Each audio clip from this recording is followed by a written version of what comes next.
Hello, everyone. We're going to continue.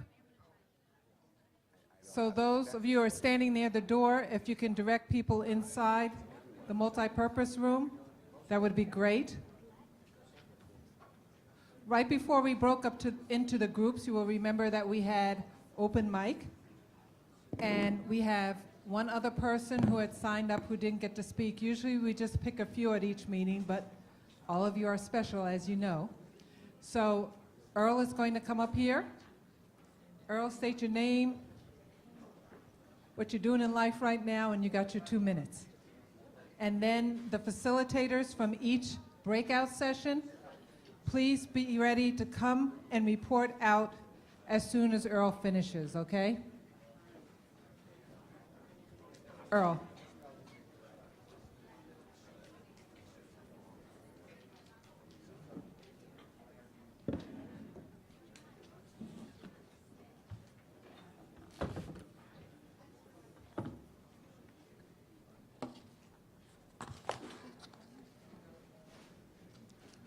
Good morning.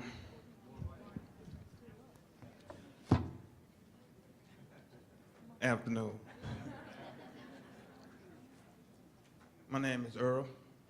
I'm 20 years of age, and right now I'm attending the Hazelwood Doors to Success GED school to start my career and everything in culinary arts. But this is something special that's going on right now with everybody. You know, this is good, but a lot of people are missing the key point. You know, the thing is that you have to be the change that you want to see. It starts in the heart. You know, a lot of these people out here are just throwing stuff in the minds of these young people and expect them to just listen to it. You know, it has to get personal. This is not a race thing. This is a generational thing.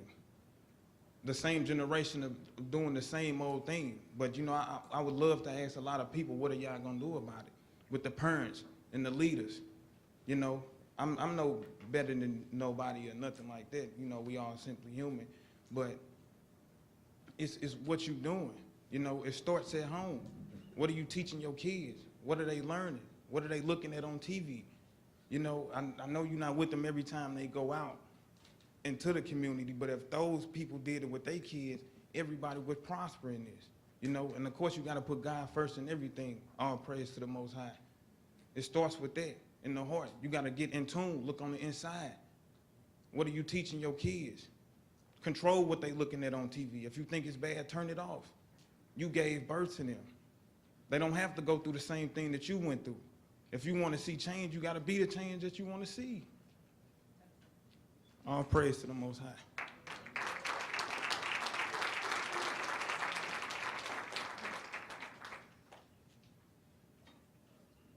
Great, thank you, Mr. Earl. Now we are going to have the facilitators from the different groups report out. And who would like to go first? Okay. And you are family, right? And we hope that you found the breakout groups fruitful.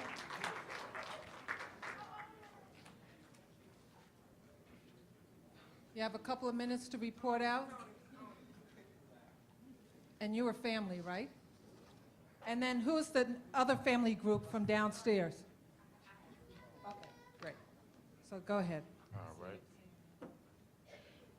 Hey, how y'all doing? I'm Oni Harrison. Sorry.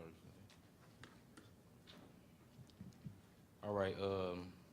We work with a group of families, and our first question was, what do you and others you know need to be safe, supported, and healthy in your homes and family? And we came up with 3 topics, three main answers that we kept getting. And our first main answer was need lack support of each elder, lift everyone up. Our second answer was better structure system will help us communicate better within our community. And our third one was lack of understanding of what family is. We are each other family, all right? And our question number 2 was, Given your experiences, what should be done to build stronger, more stable families in our community? We came up with three main answers that we kept getting to, and answer number one was better senses of self-family community through gatherings, teachings, and workshops. Answer number two, more events, social block parties, and sports. And answer number three, going places together that will uplift us. And thank you.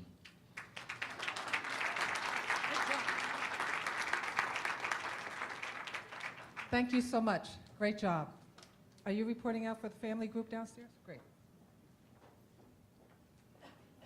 So Brittany Farrell from Millennial Activists United was facilitating this conversation but had to take care of a personal matter. And so in addressing the same two questions, the first around what young people need to feel safe, there were three main themes. One was acceptance. The second was communication, open and honest communication. And the third was increased parental involvement. And then on the second portion of that question about what should be done in the community to build stronger, more stable families, there was a lot of talk about exposure, and so ensuring that young people could actually see kind of what was out there in the world, exposure to different opportunities, cultures, et cetera. The second was keeping youth close, and so ensuring that there's not a gap that's happening, but that we really maintain proximity. And the third, is to be accepting of differences and allowing children to be themselves. So again, that theme of acceptance coming back up, and young people not wanting to be chastised, but to be loved.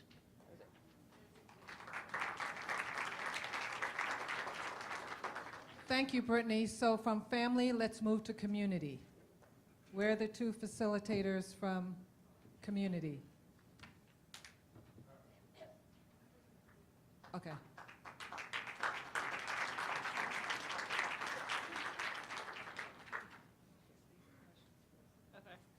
Hi, I'm Jade. I'm George. We were communities, as was said. Our questions were, what do young people need to be safe, supported, and healthy in their families and homes? Given your experiences and those of the people you know, what should be done in your community to build stronger and more stable, is that families?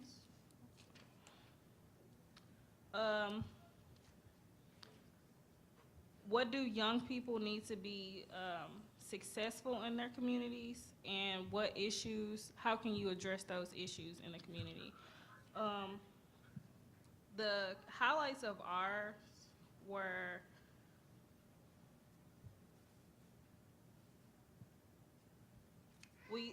a lot touched on like the beautification of our communities, how the youth can do things to be more involved in the community, like with the beautifying and revamping of the communities. Accountability, respect, and responsibility for oneself in the communities. Access to jobs and increasing education in the communities. Outlets for discussions about race and equality and exposure to different experiences. Grounding police and citizen relationships in the communities, and empathy and forgiveness in the communities. Those were the highlights of what we talked about in our groups. Thank you.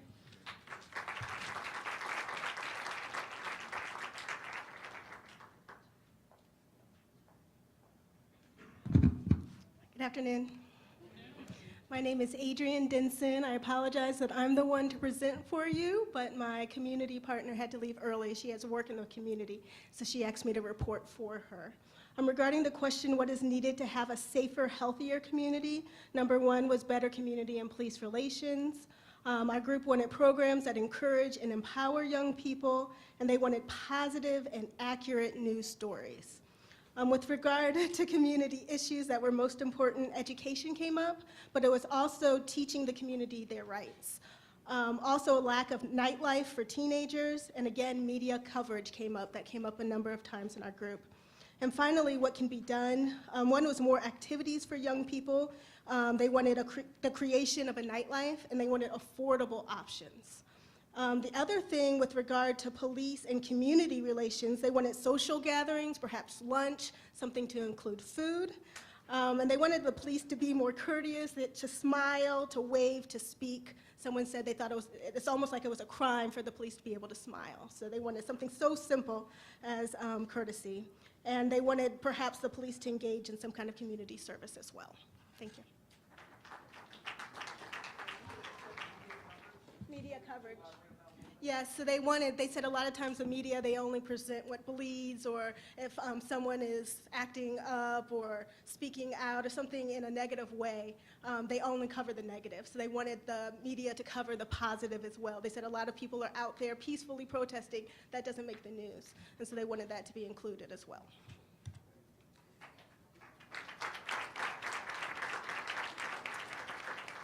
Thank you, Adrian. The last group was schools, and I know I work with Paris.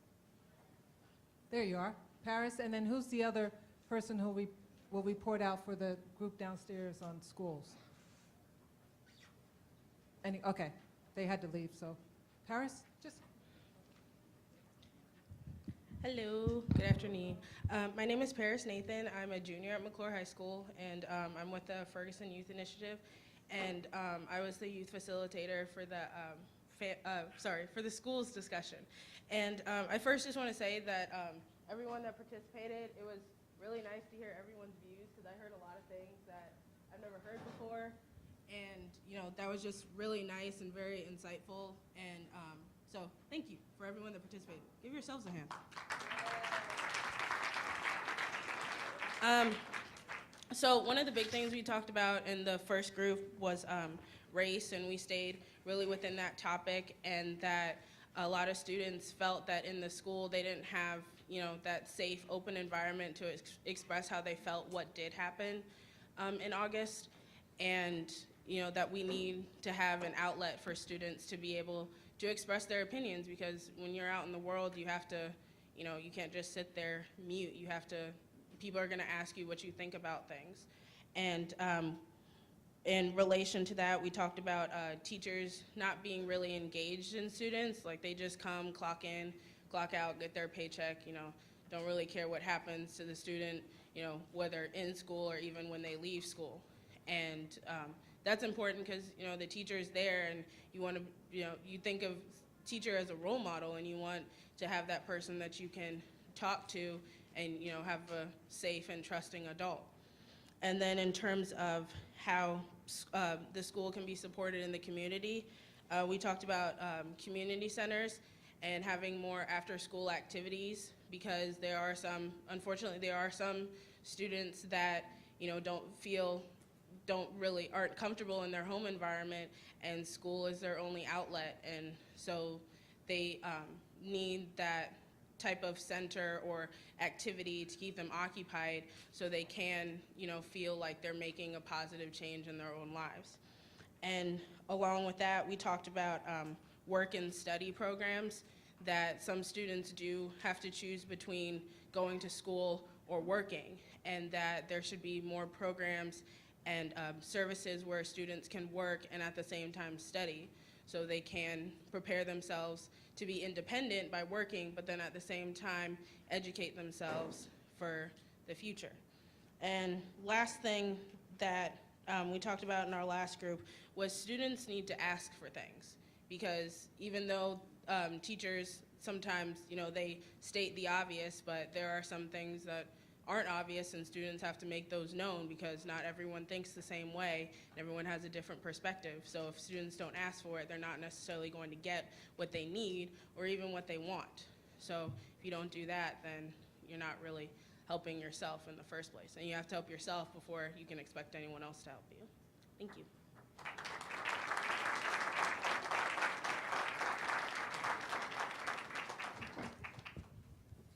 So we want to thank everyone. I wanted to ask, just offer a space to see if commissioners had any particular reflections or questions, things they wanted to probe. I know we've had people come up in succession, but there may be reflections or thoughts that you've had in the sessions that you wanted to share. So, anyone?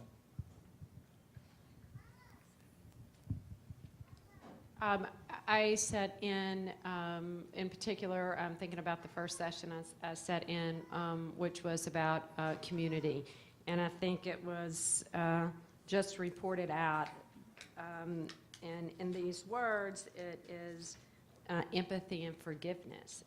And I think those of us, I don't know, I know, Rasheen, you were in the group with, you and I were in that group, and there may have been others, but I don't think you understand how extraordinary, it wasn't just forgive each other and be empathetic. It was at a very, very different level that maybe it would outpace just about any adult group I've ever sat in, how they'll lead us out of this. I just want to reiterate my thanks again from the beginning, and all of our thanks. I was talking to someone, and part of the reason why, in particular in the protests, I've been trying to physically stay very close to young people is because I know that you guys don't come with an agenda, right? All you guys come with is your truth, and you brought that here, and we have learned from it and will benefit from it because this doesn't happen without that kind of truth. So thank you for being honest. Thank you for being forthright. Thank you for, in whatever format you decided to do it, sharing your wisdom with us, because that's what we really need to learn from.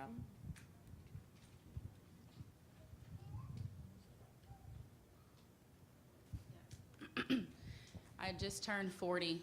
I feel extremely old in this particular group, but I was very struck by the same comments that I had at 16 and 17 are the same things that you're saying now as well. And I just want to say that what I'm passing on is not okay. And to hear the same things expressed that I remembered makes me angry. And it's not okay. And that's the thing that I think I'm leaving with the most. I also wanted to say that tolerance is not a word that we should even use. That is not where we're coming from, and that came across to those that talked to me as well. And then there are many who wanted to give me lots of feedback after the session's over. So I just wanted to say that I'm open to that, and this gives me a new energy. This is the first day in a long time that I have felt like I'm in place where I need to be. So the media won't capture this, and that's okay, but this is my yes, and this is exactly why I took the job, was because of your voices today. So thank you for helping me to fulfill my purpose, and I am listening, and I'm in until it's done. So thank you. You've really, really engaged me in a different way today. Thank you, Bethany. As we make a bit of transition, I also want to just thank a few groups who were very helpful to us. I know they're already gone, but want to thank the Millennial Activists United, who helped to facilitate a couple of the groups. Choral Fellows, where are you? The choral crew, who has been helping to facilitate and register and all this kind of stuff. Just wave or something. I want to say thank you to them for their support and help on today. We also have representatives, as you heard, from the Ferguson Youth Initiative, who have been really helpful to us facilitating and turning people out. So if you're with FYI, just wave at us. Thank you very much for your help. You all have done, so people didn't get that it was just, it's not just youth voice, but it's also youth leadership, and you all provided facilitation and engagement, and you made this meeting possible, so thank you very much. Right now, we're making a transition to talk about some business and administrative elements, so I'm going to kick to Rich to frame some of that up for us. Thank you, Starsky, and let me add my thanks to all of you for participating. I tell you, it was incredibly inspiring, and we heard from voices everywhere from 9-year-old Abraham, who I think had to leave, but his birthday is today. And he came with his dad and his teenage sisters and some others from their neighborhood, and they came out today. And Abraham spoke up in one of the groups and talked about his dreams and his fears. To LaDonna, a senior at McClure High School, who talked about equality and about the challenge of unification and how her dream was how we could come together. So for all of us up here, and we hope for all of you, we hope this has been the kind of inspiration that you heard Bethany speak about so clearly and so forcefully. We're going to shift Now to first report out from the outcomes of our first 3 meetings at a very high level and a very executive level summary, right? Is that what we're doing, Rebecca? And specifically with a bit more detail on the last meeting, which focused on municipal courts. Then we're going to segue to do our administrative work on our budget and to review that with the commission. And then we'll have brief reports from leadership of 2 working groups, our Citizen Law Enforcement Working Group and our Municipal Court Reform and Governance Working Group, and they will be prepared to speak. And so that will be the balance of our meeting. So Rebecca, thank you for leveling this.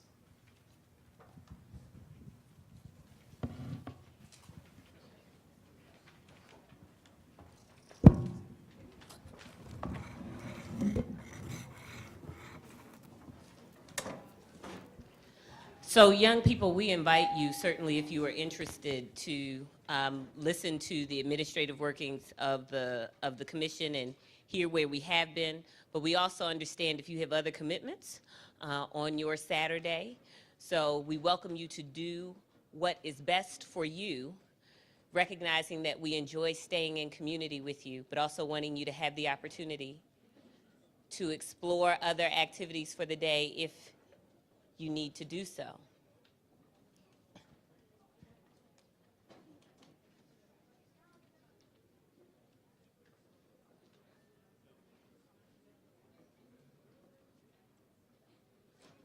We thank you so much for joining us.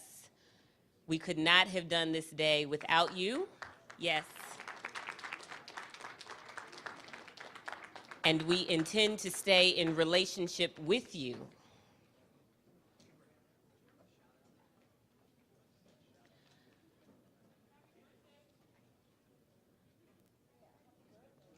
Happy birthday, Abraham.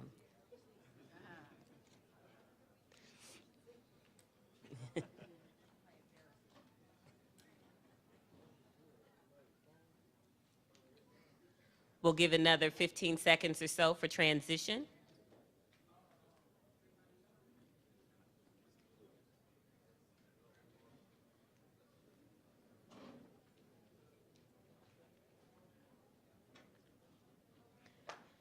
So commissioners and audience participants, I understand that this day has been a bit longer than we anticipated. There was so much richness, and we certainly don't want to curb that, but in the spirit of knowing that this is going a little longer than we anticipated, I'm going to move through this quickly. So one of the things that I've been tasked with is providing you just a brief process overview and highlights from our input findings. Can we turn this down even further? Is this it? Okay. So our first session was on December 1st, and the commissioners got a chance to meet the community. They established guiding principles, and our community discussion was focused on what the community's priorities were, what the community's hopes and concerns were. We then met again the following week. Our second session was on December 8th. There, our focus was on citizen law enforcement interactions and relations. We got presentations on police policy and practice, police training, and rights violations. And then we had a community discussion that focused on community policing, racial profiling, and use of force. We met for a third time the very next week on December 15th, and the focus of that meeting was really about community municipal court systems. We had presentations on court operations, violations, and youth impacts, and also how fines and fees from municipal courts really support municipal revenues. And then we had a discussion on municipal court issues and improvements, asking the community to share with us what their experiences were and what their suggestions were for ways that we can improve our municipal court system. Today's meeting has been about youth well-being and impact, and we've had presentations from both Brittany and Rasheen on youth protests and the effects of the crisis on youth, and we discussed youth well-being in the context of families, schools, and communities. We'll be having another meeting too, and I'm going to end with that. That's on the second meeting of the month, which will be on January 20th, and that's going to focus on educational inequities and child well-being. So, you'll recall from our first meeting, what I'm calling our kickoff meeting, we had about 204 participants. And we asked the community to tell us what are the main priorities for you. And what we heard was our number one priority is citizen law enforcement relations, right? Followed by municipal court systems and governance. And then we said, okay, and in the area of disparities, you tell us what are your chief priorities. And you'll see the voting priorities by percentage, but what really came out from the community at large of participants were these things. Educational disparities, it's important for the commission to focus on. Economic disparities and economic opportunity are key, and then really addressing more broadly the issues of racial and ethnic relations in our community and the need for reconciliation and improvement. So within that context, we said, okay, so tell us what your greatest issues of concern were. And in education, we heard school funding, academic achievement, and the ways in which schools are administered matter. With regard to economic opportunity, the chief issues that rose up were employment, rebuilding Ferguson, and banking and access to capital. In racial and ethnic relations, what came up for us was communication and interracial interactions, racial divisions, and African Americans' lack of political power. And then there were some general issues that came up in the context of citizen law enforcement interactions and our commission process, making sure that our process is transparent and open, right? And that our recommendations are really going to have value in terms of systems reform in the community. We asked the community to tell us their hopes for the commission, and we heard we really need the commission to be bold, transformational. We need to have a process of accountability and transparency with the community. We want to end up with better law enforcement practices. You know, what should come out of all of this work that we're doing? We want to have greater community well-being, so the community as a whole should be better off as a result of the work that the commission and the community are doing together. We want to see key reforms in the criminal justice system, and we really want to see a push to improve educational outcomes. So that's what we heard from our community participants. Now, as we move to the sort of second meeting with its focus on citizen law enforcement, we had even more attendees, so more than 120 or 30 more. So we had 336 participants in that second meeting. And the focus there was on three things: use of force, racial profiling, and community policing. And there, we asked for each one of those topics, tell us what the issues are and tell us what some key improvements are. And so this is just a sort of quick synopsis. For use of force, we heard, you know, it's excessive, it's disrespectful, it's biased, it's preconceived, it's fear-based, it just does not work. And for use of force improvements, we heard focus on police practices, possibly special investigators in police incidents when we're looking at excessive use of force. That we've also got to ground in community practices, and so that youth and police relationships improve. And then we heard, you know, part of this too is legal aid and defense, that people who feel like they have been victimized by excessive use of force really need to have access to quality legal defense.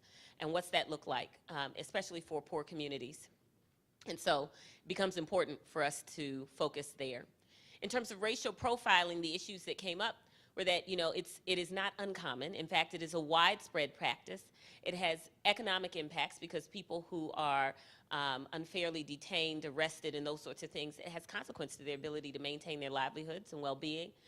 It is a community issue that it's not just a police issue. There are ways in which community bias racial bias are part of communities, and we are conditioned around racial perceptions, and we need to address the larger community bias issue, and that ultimately racial profiling reinforces racism. And then when we said, well, community, tell us about what are improvements that you think we need to focus on, we heard we've got to improve police practices, we've got to limit the economic hardships and damage that come from being unfairly targeted.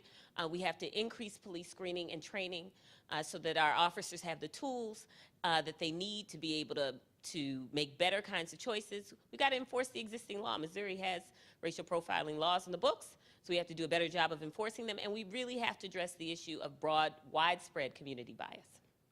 So it's not just a police thing. And then our last area of focus in terms of community discussions was on community policing. And what we heard about community policing in terms of the issues that we're focused on, really a lot of time spent on training, a lot of time spent on police practices, and a lot of time spent on disrespectful and aggressive policing. And those things can damage the relationship. So part of the beauty of community policing is that it really focuses on enhancing and strengthening relationship, right? And what can damage relationship. And then we heard about improvements. So we heard, you know, we've got to strengthen citizen-police connections. We've got to improve youth interactions with law enforcement. We've got to, again, enhance officer training, reform police practices. And at the end of the day, this doesn't happen cheaply, right? So there's got to be a commitment of funding to really make this happen. And then our last meeting, we focused on municipal court system issues. That meeting had about 213 participants from the community. And again, we broke into small groups where we could discuss people's municipal court experiences, the issues and concerns they had as a result of those experiences, and then suggested improvements. And so the top sort of 3 issues that came out were court operations and accessibility. So we heard court hours are often not convenient. They're not frequent enough, that warrants are issued hastily, people are jailed too quickly. Defendants often lack legal representation. If they aren't arrested, then they don't get a public defender, but they may still need legal advising. And then there are too many courts. It's just the system is just too big, it's too unwieldy. From economic impacts, we heard people can't afford the fines and fees that they're often saddled with, that poor people are targeted, and that fees and fines are a major source of municipal revenue. And so there's this sort of perverse relationship and dynamic with criminalizing your population in order to stay economically solvent. Right, and then the last issue that was really sort of a main issue that came up was racial inequality, that racial profiling and discrimination make people of color targets, even in the court system, that blacks are disproportionately represented and caught up in the court system, that people of color, because they are arrested and stopped and things, detained more often or have more bench warrants, ultimately are paying greater fines than other communities, and that not enough prosecutors and judges are people of color. And so there's a question about fairness if you don't see yourself represented. And then the improvements that were recommended was, the first one was legislative action about lowering the % of revenue that municipalities receive from fines and fees from 30% to another number. And then giving more options for fines and fees. So considering time-baking community services alternatives, implementing and communicating payment plan options, because some courts actually have payment plan options, but it's not well known. Having municipalities adopt the same fines. So a fine could be one thing in one place and another thing in another place. And providing centralized payment options so it's easy to actually comply with the law and with the ticketing and the consequences of that. So court accessibility and options was another one, extending the hours of operations for courts, providing public defenders if there's an arrest, providing legal advisors if there's not an arrest, but so that people still need legal advice, making sure that they are available, and refraining from jailing people for minor violations. That's a key step that we should take. And then the last one was accountability. And what we heard there was perhaps we need to disincorporate municipalities that abuse their citizens. So something else to think about, and that we really needed to stop racial profiling in the courts and by police and have strategies for doing so. So those are the kinds of high-level insights that came out of our last meeting. And then this is just a reminder to you that the very next meeting is on Tuesday, January 20th. We're keeping up that pace. And that, again, there the focus will be on educational inequities and child well-being. So it will be at 5:30, I believe. And Lorna? What time is it? 5 o'clock at the Westview Middle School. Westview Middle School. 1950 Nemnich, N-E-M-N-I-C-H Road. It's in the Riverview Gardens. So 5 o'clock, Westview Middle School in the Riverview Gardens District. So you can go to our website to find all of the information, the report that came out for community input if you want to see much more detailed information, and the notice for the next meeting. So thank you. I think Bethany, you're next.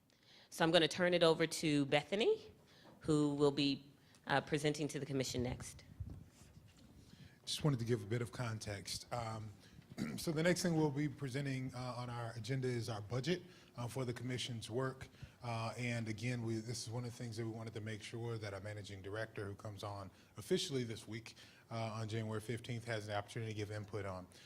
As consistent with the values that you saw as outlined in our first meeting, the things that the community said about what they expected of the commission and concerns for the commission, critical things that were taken into consideration when we built the budget were the capacity to be as transparent as possible, open meetings, transcription, videotaping, making meeting information accessible.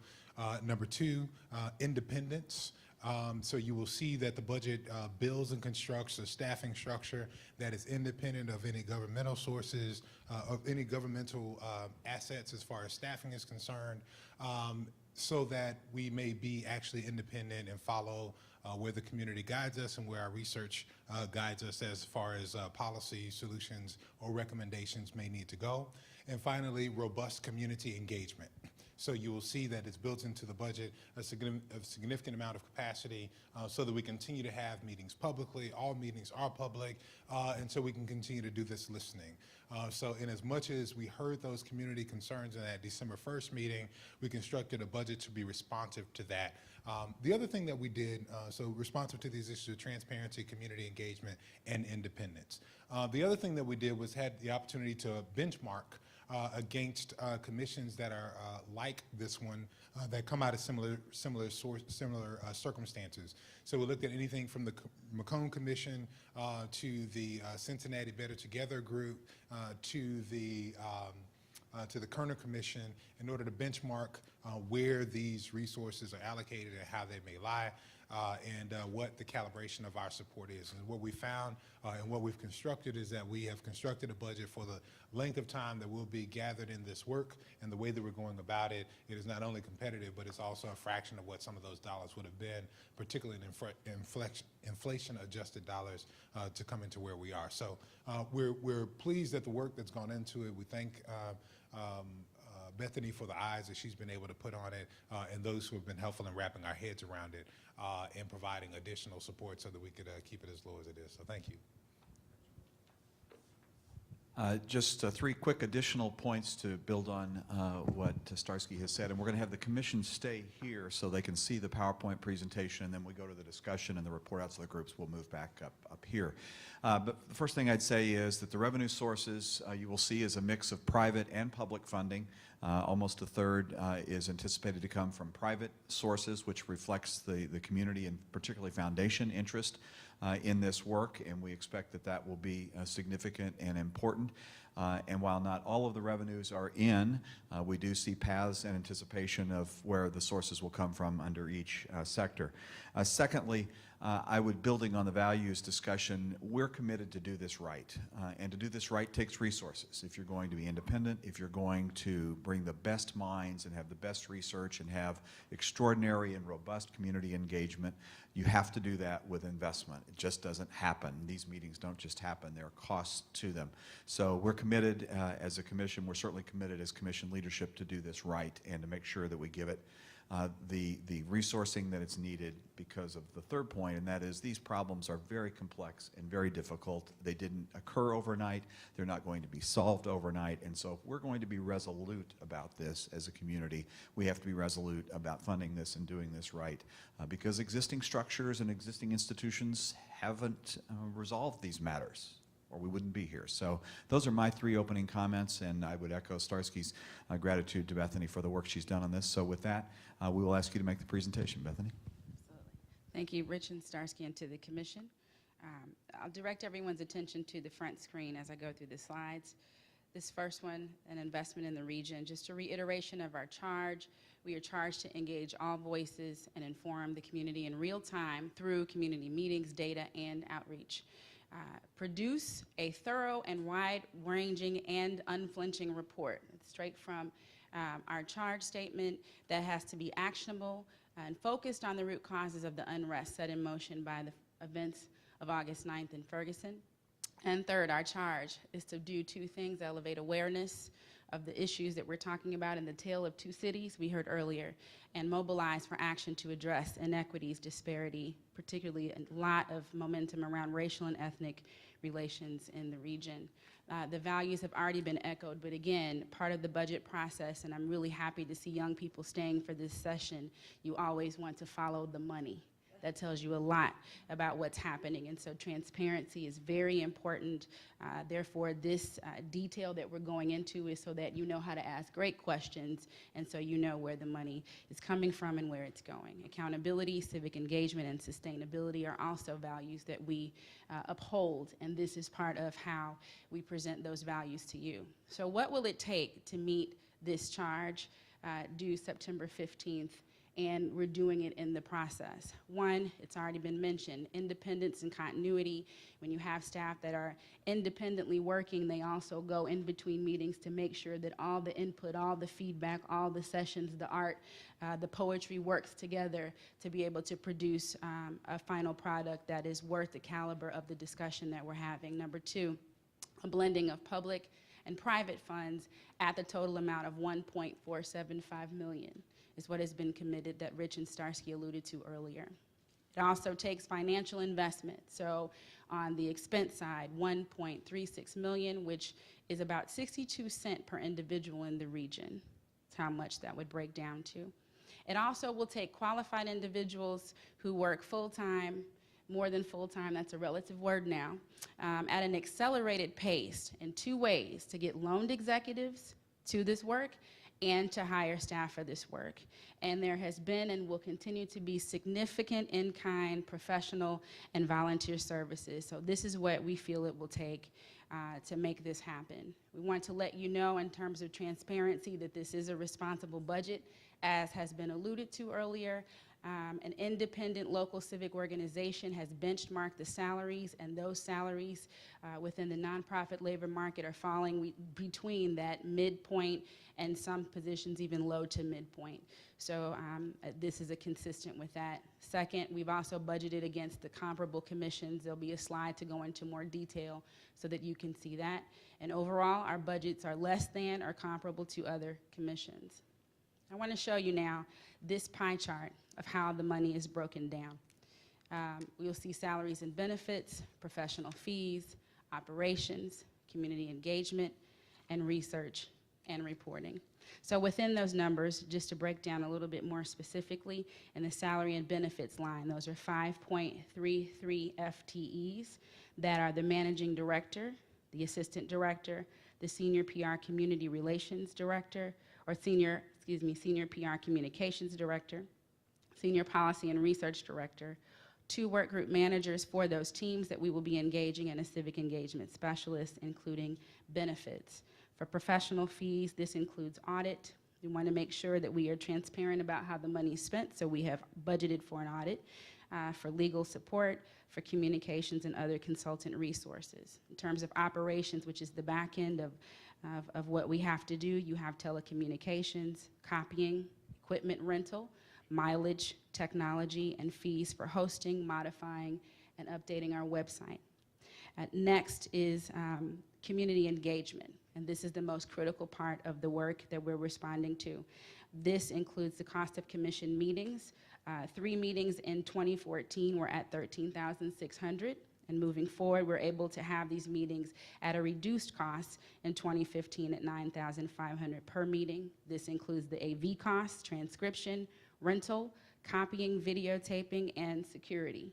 All of those costs are incorporated into this budget. In addition to that, we know that we'll have work groups that are already starting and more to come, 2 per month, 6 groups at 8 months. And that is $1,000 per meeting. And then community events. This summer in particular, we want to go out. We want to make sure that what happens and what is communicated in the fall is no surprise to anyone. So we will go out into the region to begin to have a discussion, and we need community events to do that. That's incorporated into that cost. Finally, for research and final report, that cost is associated with the final report of the commission. That includes design, production, and distribution. And those costs also are connected to legislative and policy issues that we will have to craft. Young people today said at the end of the day, this isn't just one issue, but policy needs to change to make this happen, and so those costs are incorporated. You will note that this does not take into account the hundreds of thousands of dollars of in-kind services and volunteer time. We want to account for that as well, and should there be additional funding that is provided to us, that could be designated for the purpose of implementing commission recommendations to ensure sustainability. So how does this compare to other commissions? I want you to take a look at the screen as just a glance to be able to show what's the comparison. So up at the top is the Ferguson Commission at 1.3 plus for 365 plus days of work. And then the next comparison is to 1965 with the LA Uprisings, the Macomb Commission. There, for 100 days at that time, it was $250,000. But in today's numbers, it was $1.8 million for 100 days of work, okay? Also, it was very heavily staffed, 29 staffers, 16 clerks, 26 consultants over 100 days. The Kerner Commission is another comparison point in 1967, $1.65 million for 365 days in those dollars. But in today's dollars, that's roughly $11.6 million, which includes some pretty substantive funding from a national foundation. It has also been noted here that funding was a challenge, and as funding was a challenge, the ability to get work done and the credibility of that commission was also challenged. So we want to take from the lessons learned and be sure that as we have the infrastructure to undergird the weight of the charge that we've been given to complete. And lastly, it might be a little low here, Cincinnati Community Action Now, 2001, has a similar genesis to St. Louis, 1.498 million over 2 years, and to date, between 2001 and 2010, they have committed an investment of $8,222,259. So that's the benchmarking that has been done for your consideration. St. Louis Positive Change Model will be a roadmap that lays the groundwork for a more just and equitable St. Louis. And in order to get the detailed, defined, what is it that we will deliver, we are going to rely on the wealth of knowledge and expertise that is generated from commissioners' expertise, from work groups, from commission meetings, from events and other forms of engagement that will shape the specific deliverables of this work. So with that, that's the presentation of the budget. Thank you so much for your thoughtfulness and patience. I will turn it back over to the co-chairs at this time. Reassemble back up front, and we'll see what questions we have. Yes, thank you, Bethany.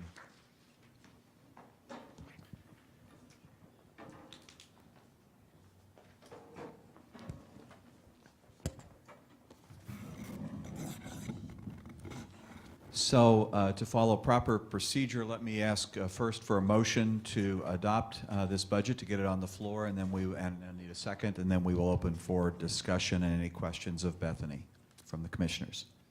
Could I have a motion, please? Okay, Felicia makes the motion. Is there a second? Second from Rose and Grayling. So the motion is made and seconded. So now the floor is open for discussion or questions from commissioners.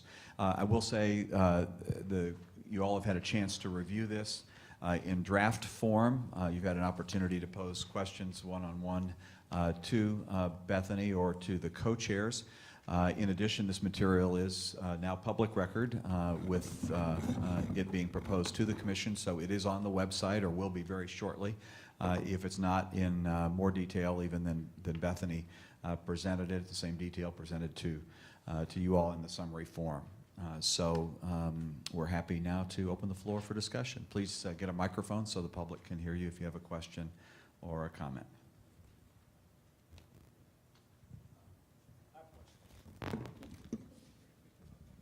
Oh, there it was. My question is, I was just wondering, the 365 days, how are we calculating that? Is that work after September 29th, or what's included in that?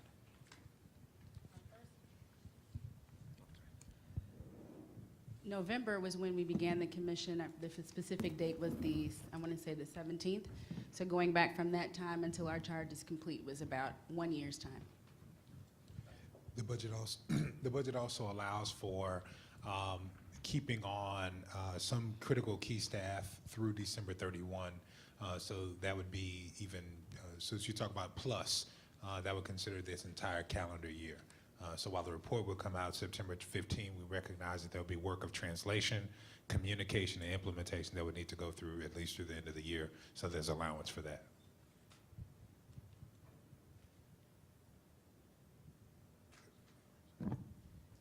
You touched base on the implementation part. Is that part of this budget, or will that be a separate budget? That is not a part of this budget. We do expect that there may be additional supports that come in. There is, as you see, the budget is not only balanced, there's surplus in the budget, that those additional dollars could be used for implementation, and any additional dollars that are received above that, which are those dollars that are required for the actual implementation of the scope of work for the staff, could also be used for implementation efforts. I think there's about $100,000 surplus, am I right? So that could be used for implementation and any additional dollars.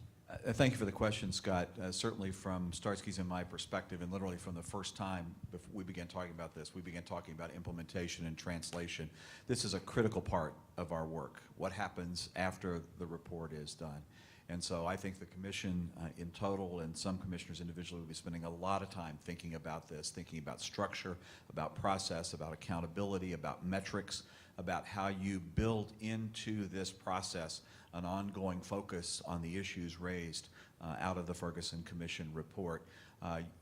We provided to you all and to the public on the website the reporting on the Cincinnati Collaborative, which Bethany referred to, and that multi-year funding stream funded accountability and implementation and translation. So we'll study that and other practices in order to be able to make sure we focus on this. This will be a key differentiator for what we do versus other commissions. So thank you for raising the question.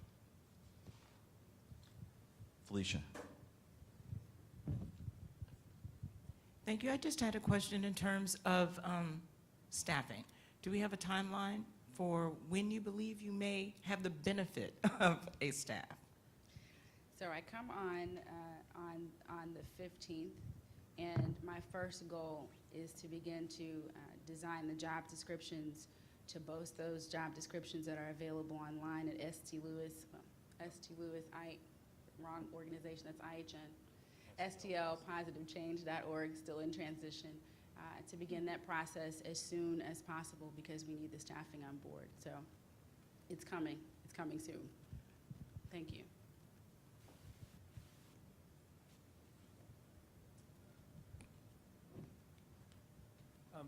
Bethany, could you talk a little bit about how the, I saw the mention in there about the loaned executive program. Could you talk a little bit about how that will work? Because I do think there's a lot of interest at companies at contributing to the effort, and I want to get it out there what we're looking for. Okay. Well, I'm a prime example of a loaned executive, so what happens is that a corporation, an individual, a nonprofit that would be willing to loan the resource that fits the job descriptions that will come out within these positions would go through a hiring or an interview process just like everyone else would, except that we would want to make sure it's the right fit, and if it's the right fit, we'd love to have that support. It helps us to really reduce cost. It helps us to get up to speed very quickly because these are individuals who know how to ready, set, go, and we do have an urgency, so that is definitely a viable option for us.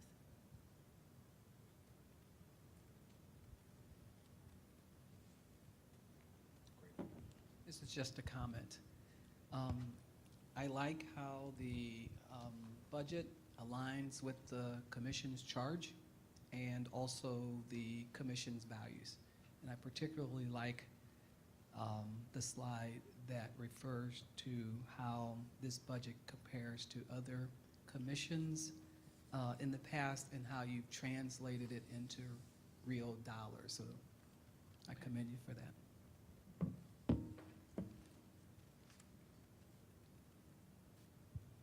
Are there other comments, questions, or unreadiness? Okay. Seeing none, then we'll open the floor. There's already been moved and properly seconded that we pass the budget as presented. We've had discussion. All those in favor, please notify by saying aye. Aye. Opposed? Abstentions? Motion carries. So we are pleased to have presented a budget, as noted, aligned with our values and consistent with our charge. That is, again, has already been, I believe, posted to our website for public accountability and transparency. So you all who have stayed have access to that as well. We'll now make some transition to a couple of reports that we have from our work groups on the work that they have been doing, and from those leaders. First, I believe we'll go to citizen law enforcement. Actually, first we'll go to municipal courts and governance. Our co-chairs for that work group are Reverend Tracy Blackman and Mr. T.R. Carr. They have been able to assess the environment around some of our that's been going on since our last meeting, where we focused on municipal courts and governance. And there's a good amount of activity that they want to bring us up to speed on. So I yield the floor to Reverend Blackman and Commissioner Carr.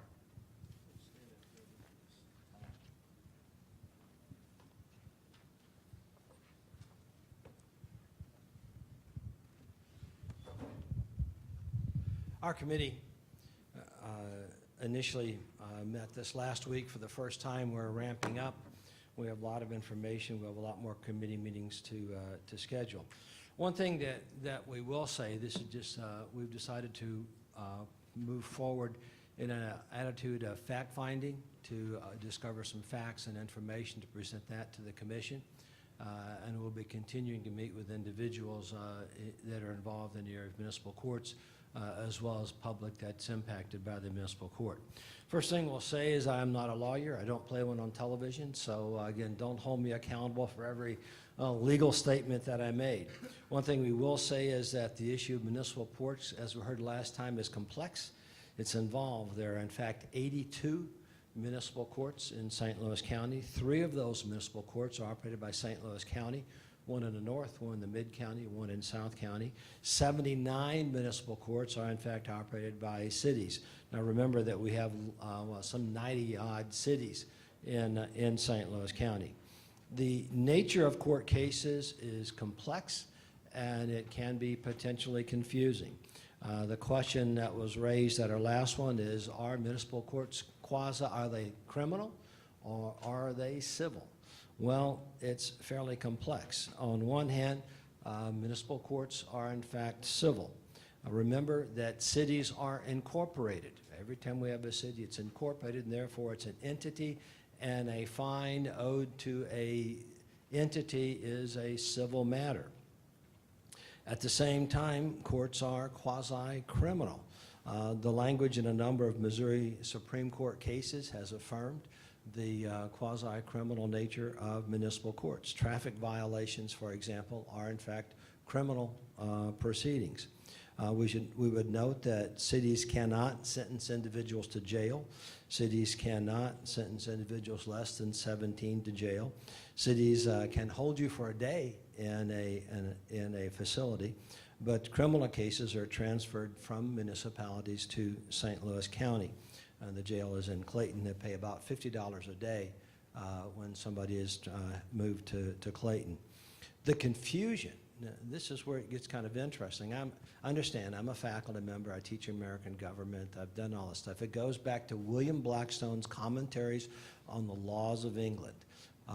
When our republic was founded, we had to decide, how do we interpret our laws? We immediately, since we were found under the English tradition, we turned to Blackstone's commentaries. Blackstone commented that, in his view, and there's some fuzziness about it, that unless an offense applied to everybody in a larger political entity, it would be a civil offense, not a criminal offense. And that would tend to argue that unless a municipal law applied to everybody in the state of Missouri, for example, then it would be civil and not criminal. So that did hold sway, and consequently that interpretation was applied. At the same time, the Missouri Supreme Court over a number of years have held that municipal courts are both civil and in fact quasi-criminal. So there is some murkiness, there is some fuzziness, but it's clear that they do have that criminal jurisdiction. A couple of issues that were raised, and these are important issues. One was that legal advice is typically not provided in a municipal court. I know if any of you have had the privilege of going to a municipal court, paying a fine, anybody, I won't ask for volunteers. People don't know what's going on. You're there, the judge is down front, the court recorder's there, there are a lot of people in the room, people are confused. There's no mechanism to just give the individual information about what the process is, what the procedures are. Some judges do in fact provide that, and when somebody calls down front, some judges don't. It's important to note that only when a specific jail term is recommended, is it mandatory to provide a public defender.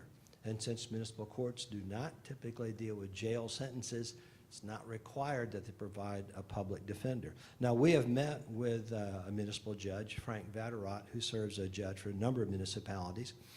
And one argument, one reform that's being considered is to allow a mechanism for not a lawyer to be present necessarily in the back of the courtroom, but an individual who can provide some information to citizens as they enter the court to know what the procedures are, what their options are. Now, this gets really murky because there are certain niceties involved in terms of legal establishments. Once I give you legal advice, who can give legal advice? Is it an attorney? Is it somebody else? What kind of releases have to be signed? So it's a fairly complex kind of an issue. But that is one reform that's being taken. Another issue that we talked about is traffic fines are a significant source of revenue. Why are traffic signs a source of revenue? It's because as tax bases decline in a municipality, they lose the ability to provide services, and they look around for a source of revenue, and traffic fines and municipal court fees become an important source of revenue. The important thing for us to keep in mind is that municipal courts are a creature of local government. They are created by elected officials, by the mayor, by the city council. It's typically the mayor and the city council that appoint the judge. It's typically the mayor and the city council that appoint the prosecuting attorney. And so the courts do, in fact, respond to the political wishes of the elected officials. Now, one of the issues is that we believe that some of these municipalities, and it's the litigation has been filed by the Attorney General, are exceeding the amount. 30% is the amount in state law. As we heard at our last meeting, that law is poorly written. It doesn't say who's responsible for enforcing. It doesn't specify what happens once you go above the 30%. It doesn't specify what happens once you send the excess amount into either the school district or the state. And we know that a number of burbs have been fairly aggressive in securing revenue. All you have to do is drive on Interstate 70 by the airport, and you'll find 5 or 6 police cars from the city of St. Anne busy writing tickets. You know, at one time, Charlac was writing tickets on I-170 for the, 200-foot stretch of the interstate, generating revenue. So there's some real issues there. And that's an issue that needs to be addressed. And their legislation has been proposed in Missouri to lower that to 10%. It remains to be seen how effective that effort will be, but it will in fact reduce, have an impact on court procedures. A third issue that we heard was these bench warrants. And bench warrants are basically issued based on a failure to appear. If you don't pay the fine, you're given a court date. If you don't appear for the court, then a bench warrant is issued for your arrest, and you're given a new court date. If you don't appear, again, another warrant's issued, and first thing I know, a small traffic fine, the cost increases periodically over time. Then at some point in time, you're picked up by a police officer for some other traffic offense, and they find out you have a number of bench warrants, and by state law, the officer has no choice but to arrest you and take you in. And one of the problems we have is the round-robin effect that we were told about, is that you get bench warrants in multiple jurisdictions.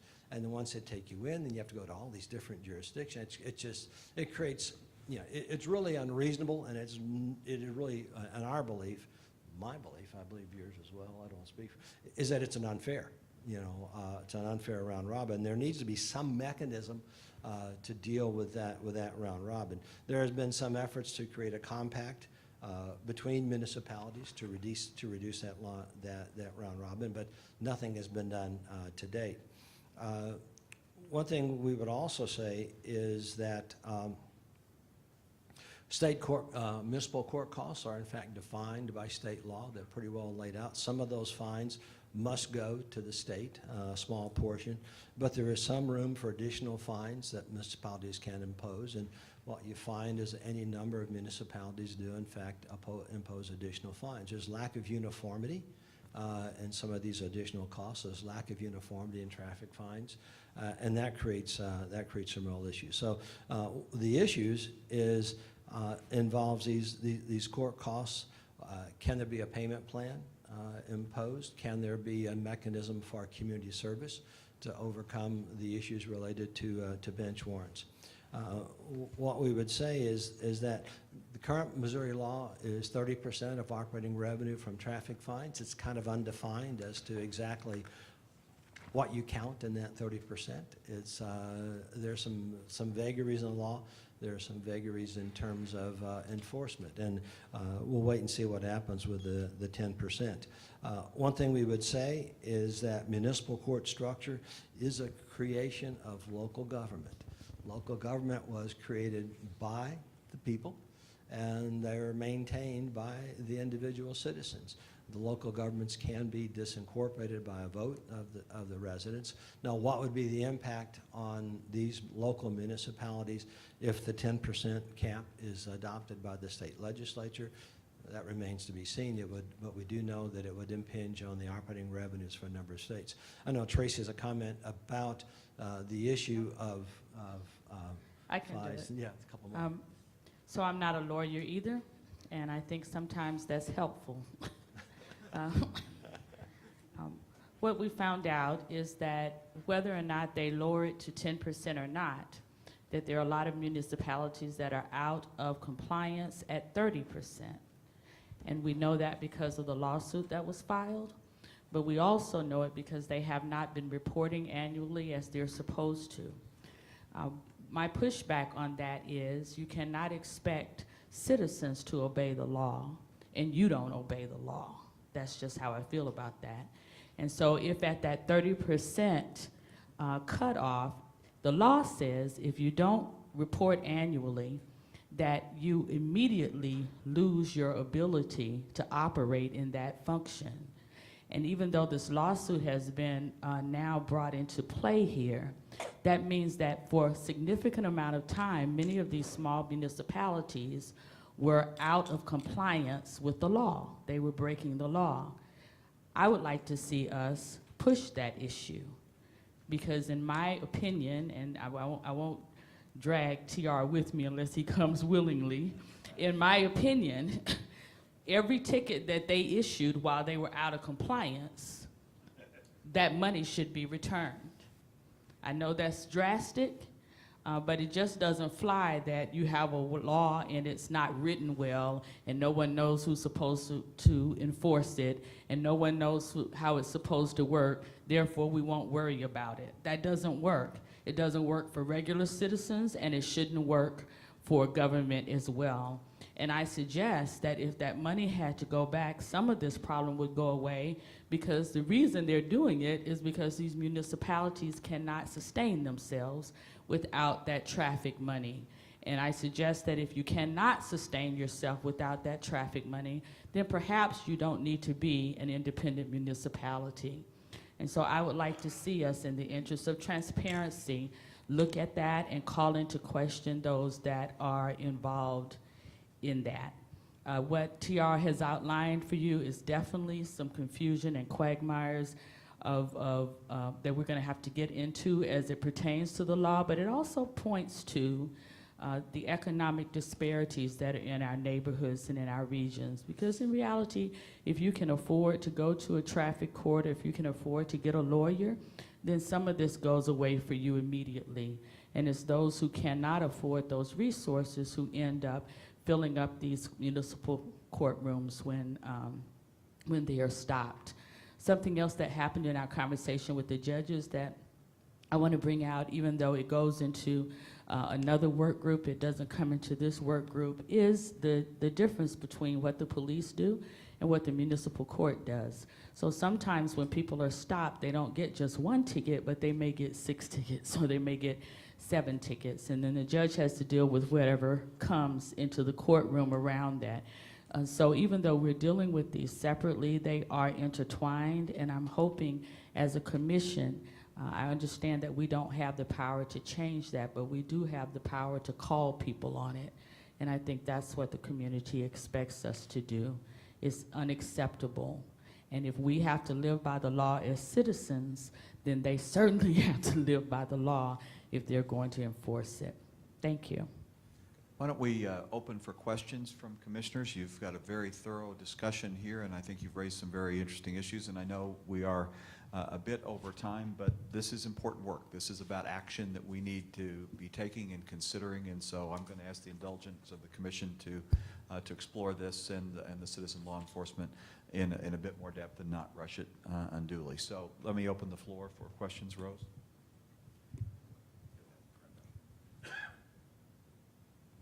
Thanks very much for your presentation. I have to say it was upsetting, but I'm glad we have more information.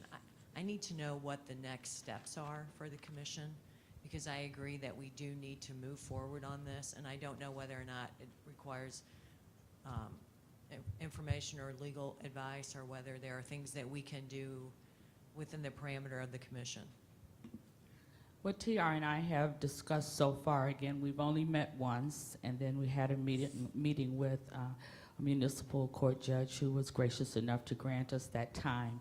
So our next steps as a working group is to begin to form some community input into this group. We've talked about expanding to a size of about 6. Did we say about 6? We didn't want to go too large. We can always add, but you can't ask anybody to leave. We wanted that to be representative of someone from the court system and someone from someone that represents the court system outside of a judge, and then a couple of community people to give input. And then we also wanted to consider inviting people outside of this immediate area, like someone from Chesterfield or someone from Clayton who's had experience with the municipal court system and may be able to give another point of view. From that, we wanted to hold some community meetings where we have municipal judges as well as community partners in the room together, so that we could identify the issues as a unit and begin to understand where each one another is coming from. That's where we are so far. My plea for us to push and not just turn our head and say it's okay or we can't figure it out is one that I'm serious about, but I know it's going to take us some time to have all of those ducks in order. I'm hoping that we'll be able to call in those people who should be able to tell us who are accountable for enforcing those laws. You just don't write a law and then I just can't even wrap my mind around it. You know? So those are the steps we have in mind. Does that answer your question? It does. Thank you. Good. Other commissioners? Gabe. Thank you. I want to just a couple comments. Tracy, your point you just made about the relationship between your working group, the municipal courts, and the community policing, I think there's a clear relationship, and what that relationship is that the reason why we are focusing on the municipal courts issue is because I think there's a belief that in a lot of communities like Ferguson, the most frequent contact the community has with police officers is through traffic violations and those types of encounters. And if you can improve those encounters, you can improve community relations between the police and the community. So I do think there's a good relationship there. I think it's smart that we've decided to break them out into 2 separate working groups, but I think we also need to keep in mind that relationship and why we're focusing on municipal courts. We're not doing it because we're focused on good government at the municipal level. We're doing it because of its impact on community relations with the police. And then my other comment, TR, I understand you gave the limitation that you're not a lawyer, but one comment I would make is at one point you said that it was clear to you that these courts do have jurisdictions over criminal matters. I believe at our meeting on this issue, we had a couple of law professors say that for them that's an issue that's very much in dispute. And I would just say that I think we should reserve judgment on those issues. We're going to do more discovery and fact-finding on those. It sounded to me like, and I'm no expert on the municipal court issue, but it sounded to me like there's a lot of complex issues here, statutory, even constitutional. And I think this, as a working group, we need to keep an open mind about those and not resolve any of those issues until we've heard from the experts. Yeah. It's true, it's very, very complex, and there have been a number of Supreme Court cases that have spelled out that municipal courts do in fact have quasi-criminal authority. So it's very, very complex, and part of it is the civil language is retained, at the same time quasi-criminal is applied. So to say it's murky is not an unfair statement, but it does fulfill those, that is the case. We'll have more and more information that we can provide to members of the council, Good. which clearly define that the court cases and all of that. Rasheen, that are there. did you have a question, Rasheen? Yeah, thank you, T.R. Carl and Commissioner T.R. Carl and Commissioner Tracy for presenting this on municipality, something that's very important and something the commission had made a statement that we're going to be very firm on this issue and take action on it. My question is, I'm not sure if it's you or the co-chairs who should answer this. I know a couple weeks ago we did say that we was going to take serious action, and we knew that several municipalities have been acting out, been exceeding the ticket revenue, and also agree with Tracy, Ms. Blackman, if T.R. Carl don't want to hop in, I'm all down with you that. I'm not saying he doesn't want to hop in. That was a joke. Oh yeah, but I'm definitely agree with you on that though. Some of these municipalities, if you've been acting out, and you shouldn't be taking in that money when you already exceeded or went over the your expectations or what you should have been doing. But I'm curious on so the Attorney General had sued 13 municipalities, and the two co-chairs was there. I'm just curious on where that's going, because there is some action or there's some move on some municipal courts, sir. Yeah, so I'll try to provide some clarity about the action of the Attorney General. For a number of weeks, knowing that this issue is coming up, recognizing that we'll be discussing it, particularly in our last meeting, Rich and I had an opportunity to have some direct conversation with the Attorney General's office, first of inquiry, but then also because anybody who studies this keeps hearing this 30% come up. And there were public reports from Art City Defenders, and from which we heard from in our last meeting, and from Better Together, which we heard from that pointed specifically to municipalities who were out of compliance. And so this issue of enforcement, and we asked the question it was difficult for Thomas Harvey to answer and others to say, well, who's responsible? Because whoever is responsible should be acting on this. So we posed that question back and said, hey, it seems like as a chief law enforcement officer in the state, you ought to be responsible or wade into this. And so we were actually pleased what happened there. We were pleased that the Attorney General's office took action, which meant at some level somebody was taking responsibility. And what happened was the filing was against 13 municipalities, and I forget the breakdown, but to Commissioner Blackman's point, it was to those who had not even filed their reports. It included those who filed reports that illustrated they were over 30%. And it included those who filed reports and said they were under 30%, but the report looked like it was over 30%. And that gets to, quite frankly, the ambiguity that Commissioner Carr points out as well. But part of the issue is that the matter had not been adjudicated. And so the Attorney General is saying, we're going to step up, we're going to put this out there, we'll include these three categories of municipalities, and we're going to have this issue adjudicated, we thought would be progress. And so in as much as we need reform, we recognize in this space we needed enforcement at the very, just kind of to wade into the conversation on reform. So our commitment was to stand and say, this is an appropriate act, it enforces the law, perhaps you should have been enforcing it for a while. The Attorney General got that question, what took you so long? He affirmed that it took him longer than it should have in the issue. I don't say this to take take up for him, but it's to say, there was, before we get into the conversation about reform, we can't get into enforcement. We engaged him for some accountability around enforcement. We're pleased that he was in some ways responsive, and perhaps in this process, this issue will be adjudicated about what are appropriate fees, what are the percentages, and that kind of thing. There's been community pushback on some of that around two issues. So to be broadly fair about it, number one, that I believe a majority of those municipalities are predominantly African American. People have pushed back on that. And the other was that people did not feel that they had enough notice, if any notice, that the action was coming. There are various ways to respond to that. I'll let the Attorney General kind of respond on his behalf. What we have said, what I have said privately, I will say publicly, I'll continue to say,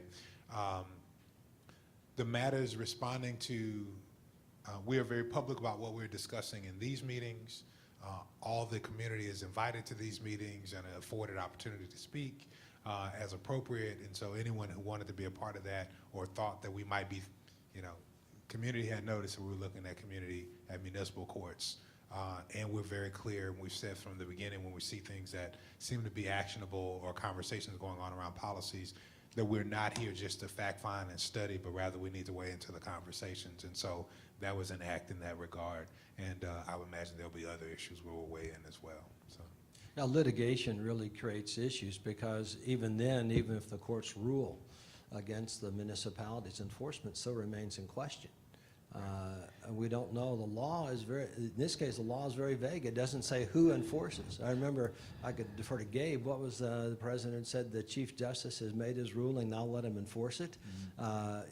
Historically, if the courts rule, somebody on the administrative side I think, has to enforce. yeah, let me just jump in there, because I think that space is where we can be helpful, because as a neutral body that is looking at this objectively and hearing from the community, hearing from municipal judges, looking at all sides, others that are in this debate come from a point of view, and they're good points of view, and we need to hear all of them, but they have a point of view.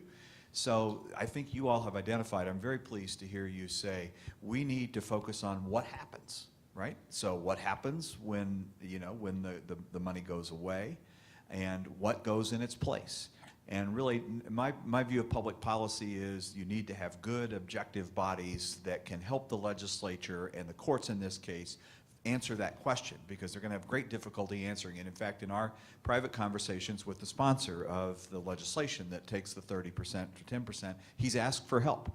Give me some sense of what you think the appropriate reforms are and what you think ought to happen when this goes away, what the courts ought to look like. So I think your working group, I'm glad to hear you address that, because there is this void. The Supreme Court has issued rules recently, and posted a story this week on this question of bench warrants and what happens, and this question of requiring judges to consider ability to pay. Frankly, it's incredible to me that it would take a rule of the Supreme Court to tell judges that they have to do that, because it's what the law really may not on its face require them to do, but it pretty much leads them there.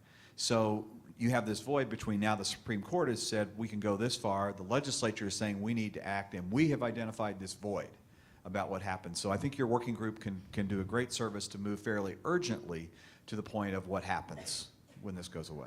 Let me be clear, though. I don't want this to be lost. It is extremely aggressive, but I think it's valid that even though the Attorney General has filed this lawsuit, the fact that those municipal courts were operating when the law says that they could not operate means that they illegally collected funds from people from that time until this time.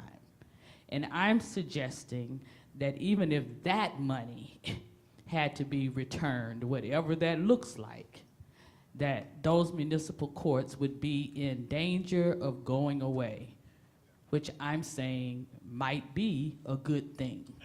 So I think, first of all, I think you're right. Second of all, I think what we're saying is, well, let me say what I'm saying. That may be, if they're found to be wrong, that will be found in the courts.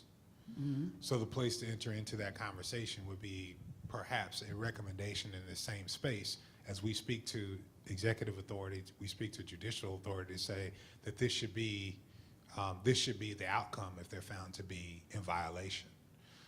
One of their, so I think that's part of it. And to be frank, pushing what we call a quo warranto action to take that authority away effectively is something that the courts could do. It's also something, it's questionable who else could do that.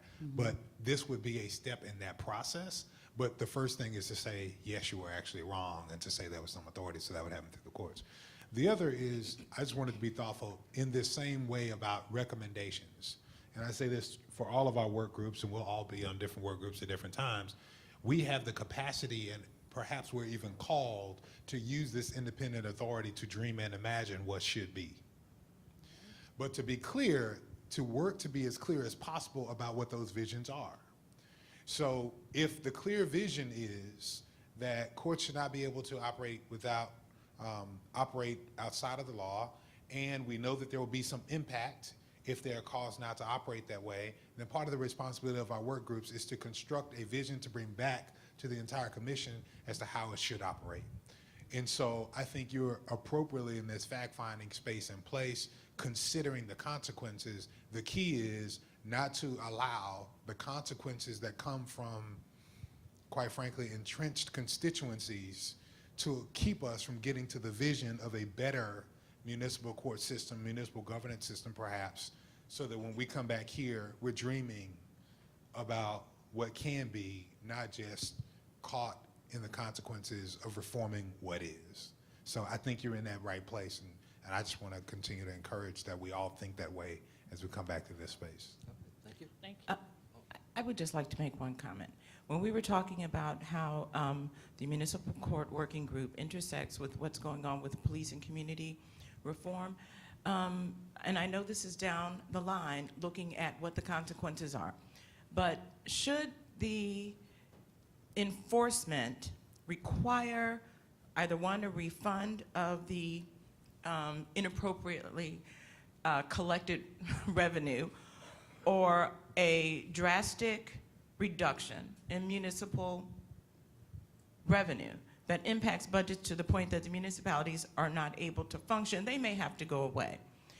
The option right now would be an unincorporated municipality, police services under the authority of St. Louis County. Am I correct? Would assume So I those, think that role. But at this point, let us not remember, let's not forget that St. Louis County, this is the police force that turned tear gas and tank against the good citizens. So when we talk about the impact of these actions, I think we have to look far enough to understand what the reality may be for people in those municipalities should we get what we recommend. So I think that's one of the consequences that we've talked about, and that's why we have to be constructive as well. I think it's only one potential scenario, and we were helped in our last meeting, and quite frankly, there's been even some work this week in the paper to talk about ways that municipalities are collaborating on different things. Commissioner Carr framed some collaboration and supports and services. So I don't know that that's the only option. What I will say is that this is an appropriate connection. I think you affirm appropriately the need to look at consequences, but also to push past the consequences to offer some alternatives for people. As we look at this connection, the other thing I want to do, with thanks to Commissioner Carr and Commissioner Blackman, is encourage all commissioners, as they have the occasion and opportunity, to engage in these work groups meetings, to be present with them as they go through these discussions and afford and engage impact as they inform their recommendations back to us, because all our perspectives will be helpful to them in their work. So we want to thank Commissioner Blackman and Commissioner Carr, and affirming the intersection that has been pointed out to us by Commissioner Blackman and Commissioner Carr. We're going to invite Commissioner Isom to come up and give an update on the work group for citizen law enforcement relations. As he prepares, I also want to give real thanks and lift up and highlight again Commissioner Gore's comment that we are, and I think it's appropriate in light of the last reflection, we are looking at these municipal court operations primarily because of their impact on the citizens' first priority, which is citizen law enforcement relations. And we've heard both from police and from citizens that the courts affect how they relate to one another. So I think that's an appropriate frame for us and how we go forward and consider municipal relations as well. So, Commissioner Isom. Well, first I want to say thanks to Rich and Starsky, our co-chairs, for putting this together. We hadn't had an opportunity to hear from young people since we've started. And so the young people are really informing a lot of the decisions that we're going to be making in the future. And so what I'm presenting today is certainly not complete. This process will evolve over time as we get more input from citizens and more information becomes available. But the Citizen Law Enforcement Relations Work Group has met twice. The first meeting we had was really just introductions, trying to establish some type of framework of how we were going to move forward. We have a very good group. It falls along the lines of the three areas that we have: community policing, racial profiling, and use of force. We divided our work group up into those three subgroups based on people's expertise or based upon the areas that they were interested in. And so those three groups are working to come up with recommendations as we move forward. In terms of recommendations, we really tried to break that down into several different categories that we will be looking at moving forward. One is this legislative idea: what can we do from a statewide effort legislatively that will have an impact on citizen and law enforcement relations? As you all might know, there are a lot of bills that have already been pre-filed and will be filed in the future concerning law enforcement. And so part of our work in the work group will be to look at those bills, assess whether or not they fit with the recommendations and the charges that we have, and hopefully come up with some recommendations on what our group will support and push. So that's going to be an ongoing process. The second part is what will we recommend in terms of best practices and policy for law enforcement? That will take us researching other police departments, looking at the literature out there on law enforcement, and taking our own expertise in that area and bringing forth some recommendations to the full commission. The third part is training. A lot of discussion has been focused on training and education, not only for the community, for youth, but education and training, I think, is vital for law enforcement. In the space of education and training, a lot of that can be done through the post-commission, as I've discussed before, and it doesn't necessarily take legislation. It might not be a policy that we have to advocate. It is something that can be changed on a statewide level through the Peace Officer Standards and Training Commission. And so that's the third area. And then the fourth area that we talked about, and I think the co-chairs and everyone has talked about it many times before, are metrics on how we will evaluate our success in these areas. And not only how we will evaluate success, but are there some gaps right now that we need to be looking at in terms of metrics? Is there a bigger problem in a certain area if we get more information? And so we had those four additional categories that we were looking at.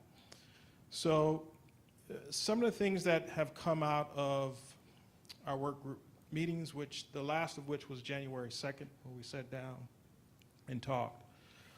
In the area of legislation, currently one of our work group members, Karen Rosti, who works for the Anti-Defamation League, has done a lot of work in this area of racial profiling.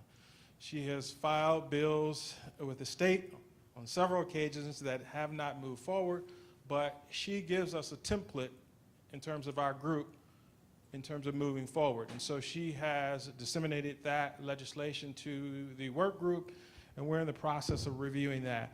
Some of the things in her legislation that's consistent with many of the things that have been talked about are changes in how we collect information, providing more information so we could have a more robust understanding of racial profiling. So we'll be doing that. There's also a part in the legislation that says funding may be withheld if you do not provide your racial profiling statistics to the Attorney General. There was a lot of discussion in our work group about changing that from may to shall, that you shall submit this, or if you don't, you will not be able to access state funding. So there will be a lot more discussion about that in our work group and bringing some recommendations back to the full commission. The other thing that was talked about was police pedestrian stops. Within her bill, there's already a provision that talks about pedestrian stops. Of course, as we look at this incident happened as a result of a pedestrian stop, not as a result of a traffic stop. So certainly that is a major issue that we need to look at. But there are varying opinions on how this should be accomplished, meaning that from the law enforcement standpoint, they felt that if we had to record every stop, that it would be a burden on law enforcement to collect so much information. And so there was discussion about maybe it should be narrowed to Terry stops, which are reasonable suspicion stops, not stops where citizens would call and ask for someone suspicious to be stopped. So there needs to be some work done about recommendations in terms of legislative recommendations in terms of whether or not pedestrian stops will be added and how that would be crafted in the bill, and we have to do more work on that.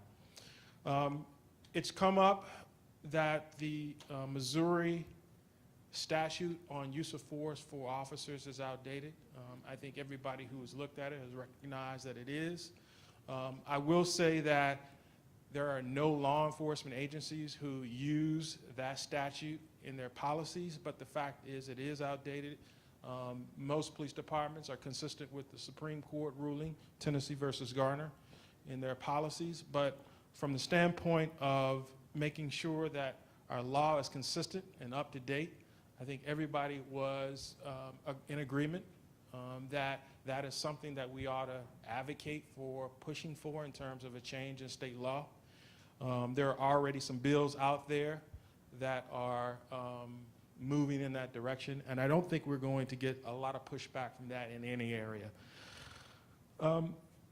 The other area that we've been focusing on a lot, as I said, is training. There's still a lot of work to be done with that, disseminating the curriculum for peace officers in the state and reviewing that and seeing whether or not we want to make some recommendations on changes in that. We haven't done that. But we have focused on this continuing education piece, thinking about increasing the hours in terms of continuing education. Right now, as I told you before, there are 48 hours of continuing education that is mandated for law enforcement over a 3-year period. We have talked about increasing that number, or at least recommending that that number be increased. And I think the biggest thing is how specific we're going to get about our recommendations. What areas do we think officers need to increase their training in? Not just giving some kind of broad recommendation of another 48 hours, but what specifically in those 48 hours do we feel, or does the community feel, we ought to be addressing in terms of continuing education? One area that we are moving forward on right now, both with the commission and both in my job as the public safety director, is this issue of use of force training. Pedestrian stop training, traffic stop training, use of force training that focuses on areas of communication, de-escalation, tactics, is something that we're going to move forward on. Hopefully recommending that police departments do biannual training, 4 hours a year, that would focus on car stops, pedestrian stops, use of force, communication. I think we all feel that that is a good direction to move forward. So there is a lot more work to be done in terms of overall training and also recommendations on continuing education training. The other area that we have focused on in terms of training is this issue of racial profiling, bias-based policing. How specific do we want to get in terms of curriculum and things that we believe that police departments ought to be addressing in that type of training? Right now, it's required that police departments do 3 hours of training in a 3-year period. That's not 3 hours every year or 1 hour every year. That's 3 hours in a 3-year period. So you could have 3 hours at the end of that 3-year period. So we're having discussions about, you know, what that should look like, how specific we ought to be about training in those areas. And I think we have some good people who will provide some recommendations on that. I think even from officer standpoint, they want that training to be meaningful. They don't want to just go in a room and spend an hour in the room. That's useless. So that's even what I'm hearing from the law enforcement side, is that if we can somehow make this a meaningful training where I can actually get some benefit out of it, then there will be some positive takeaways from it. The other area that we talked about in terms of metrics is this issue of officer-involved shootings. And do we have a good picture of what is going on from a local level and a statewide level?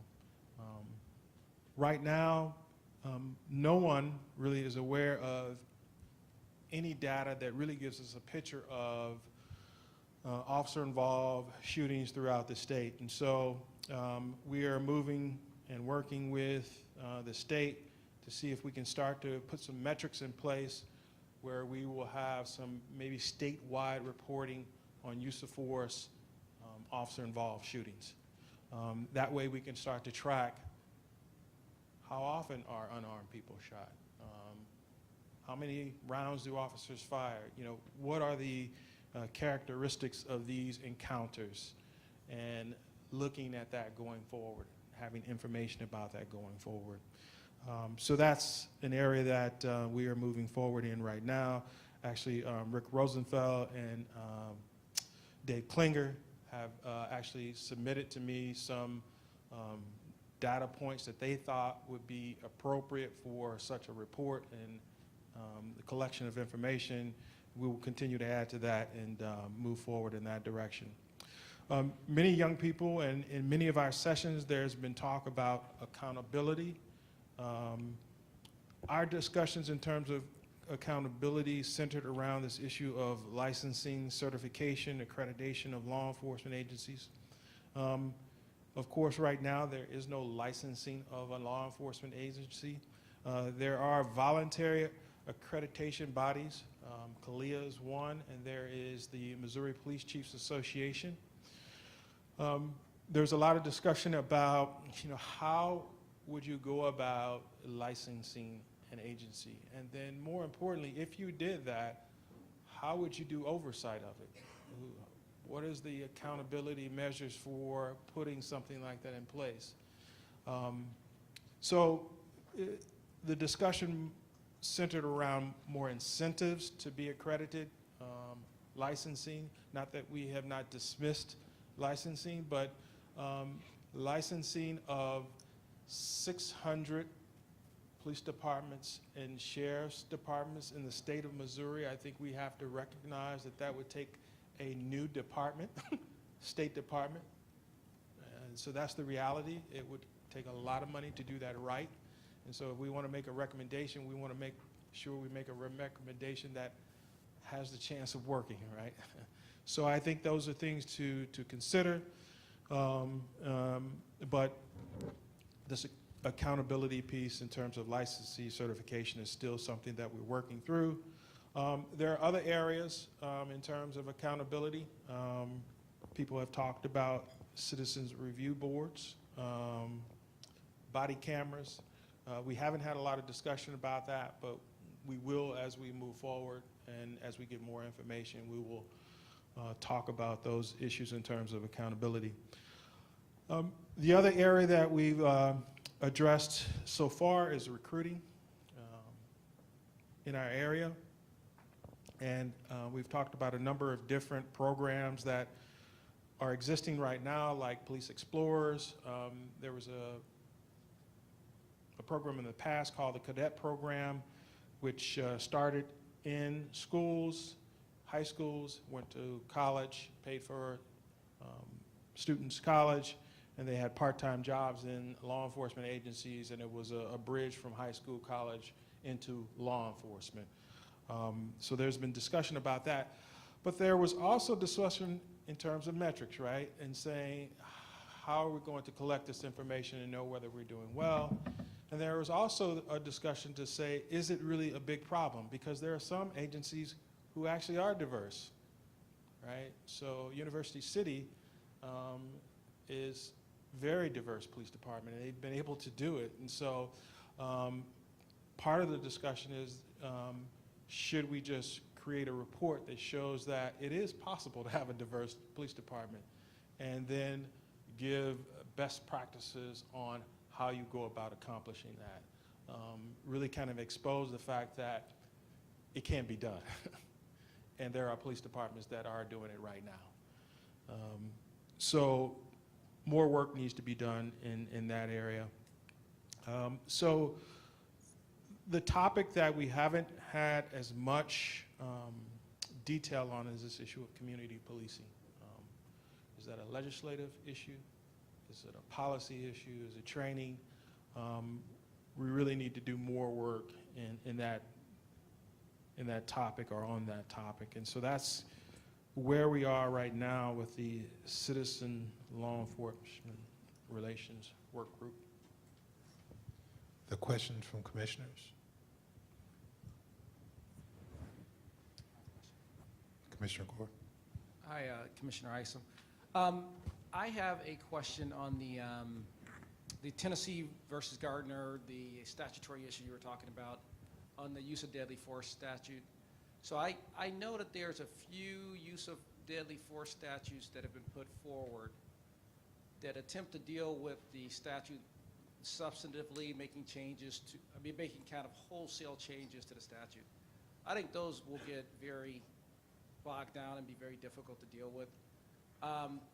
But on the narrow issue of just bringing our existing statute into compliance with the Supreme Court's holding in Tennessee versus Gardner, my understanding is that would just require that we take out the part of the statute that says basically you can use deadly force to shoot a fleeing felon. Right. Which in some instances that could be somebody who is guilty of stealing $150. Right. Is there a statute pending right now or put out there that just deals with that narrow issue and doesn't deal with the statute substantively? I'm not sure if it's a statute out there that narrowly deals with that portion of the law, but you're right. That's the main issue, is that the statute still reflects the ability for officers to shoot a fleeing felon. And not a dangerous felon, not someone who is an immediate threat to you or a citizen. And so I think that's the way it's ultimately going to be crafted, is to remove that portion and to deal with that issue narrowly, as opposed to some of the sort of broader changes that people want to make. Thank you. I just want to make sure I'm clear. Is that something that is currently in process? Do you know of legislators developing that as it currently stands? And if so, is that something that perhaps your committee would be prepared to bring a recommendation at our next meeting to the commission on whether we should engage in that discussion directly? Yeah, I think it will be. I think all of us agreed in the meeting that it needed to be changed. There needed to be more discussion about what that looked like, right? I don't know that everybody was comfortable with saying specifically what they would, agree to in terms of the change. But I think if we start to get some language, which the next work group, we will bring some of those bills in. Actually, Kevin is doing the research on all the bills that have been filed that are police related. So we will bring those back to the work group and try to work through that process of bringing back a recommendation. Other questions? Have we thought about, or are we looking into the practice of how we quantify our police officers' performance? Because being a police officer for 33 years, numbers always seem to be the only quantitative. I've even heard officers say you don't get a check mark for giving a break. So this goes to Pastor Blackman's point. We have talked about these big ideas of how do you evaluate community policing? How do you evaluate whether or not there are better relationships between law enforcement and the community? A lot of those are not hard numbers. They're more a qualitative assessment of an officer's performance, and they're not traditional. They're not, you wrote 3 tickets, you had 5 arrests, crime went down. It's more of how did you feel about this interaction? So we started to have discussions about that. It's a really complex topic, as you know, and we've discussed. But I think that is part of our charge in terms of thinking about innovative ways to reward and assess officers that are not the traditional ways. Because traditionally you do get rewarded for producing numbers, producing arrests. We know that's not the entire component of the job, but it's very important to how you get the job done. The others? If not, I'm going to be redundant. Go ahead, Scott. I have just a comment on the certification of police force. I know you indicated that is a large issue, expensive issue, but just coming from the private sector and knowing the issues I face with certification, and they all have been very positive, looking particularly in the trucking industry, which we're involved in, where we were 30 years ago and where we are today as far as safety, accountability, and improvement is dramatic, and that all came through a certification process. And it has changed the industry for the better. And there's standards now that everyone is expected and has to, I guess, be in compliance with. Certification does work. Yes. And it took 30 years to get where we are today, and it's a process. And I would just encourage us to look at some type of certification or standard, because I question whether a police department with 2 people in it is really a police department. How well can they police? And I guess one of the comments we heard around our business during the situation where police officers were working 12 hours on and 12 hours off, our truck drivers aren't allowed to do that, and all they're doing is driving trucks. I mean, had police officers under the stress they were, working 12 hours on and 12 hours off, and due to legal reasons, our drivers can't even do that because of safety concerns. So I think there are some certification issues that should be looked into. Yeah, I want to. I know we're way over time, but I do want to, on this point, as we make transition and close, I'll be slightly redundant and encouraging at the same time. Number one, to say the community has asked us for bold transformational recommendations. And so if the committee believes that the way, no matter the difficulty of the path, if the committee believes that the way is certification, then I say that the committee's recommendation needs to at least reflect that belief, even if another path is encouraged as well, that belief should be reflected. The other thing I want to note is that particularly, Chief, based upon your work, your Eisenhower Fellowship, around community policing. I know this is an area that the work group hadn't done a lot of work around yet, but this is something you feel passionately about. You've researched significantly, and you may be better positioned than anyone. I'm a preacher, so I engage in hyperbole. Anyone in the nation, because of what has gone on here, because of your work, because of your credentialing, to paint a picture of what it should look like, not only for our community and for our state, but perhaps for the nation. So I encourage you to begin to paint that picture, and to have the work group maybe begin to help you with that, but give them something to begin with based upon the ideals, your research, and your experience, and that becomes a place to work from as well. I agree. Thank you. So we are, with thanks to Chief Isom.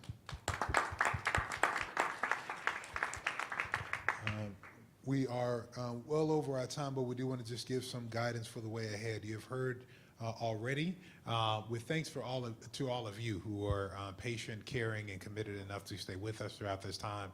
On January 20th at 5 p.m., we are set to gather again, where we'll be focusing on education and child well-being, really an extension of the conversation that we have had on today, and we will be able to do that in an evening format. We are at the, is it Westview?